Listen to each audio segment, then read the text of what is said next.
Sekjen PD Perjuangan bertemu dengan Sekjen Partai Demokrat bahas peluang koalisi di Pilpres mendatang.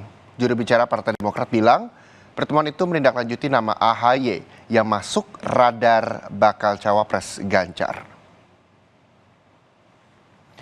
Pertemuan Sekjen PDIP Hasto Kristianto dan juga Sekjen Partai Demokrat Teguh Rifki Harsyah berlangsung pada Minggu sore kemarin.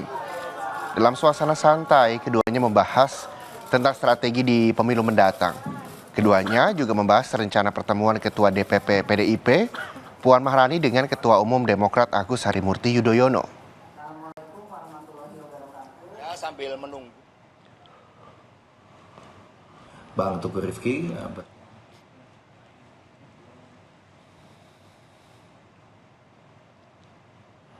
Rifki bertemu dengan Mas Hasto, Sekjen PDIP yang didampingi juga oleh Mas Utut, Ketua Fraksi PDIP di DPR RI. Ya, mereka ngobrol santai, makan ayam bareng.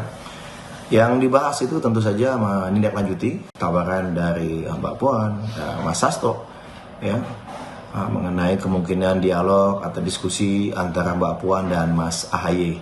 Bicara mengenai permasalahan bangsa terkini dan rencana strategis ke depannya.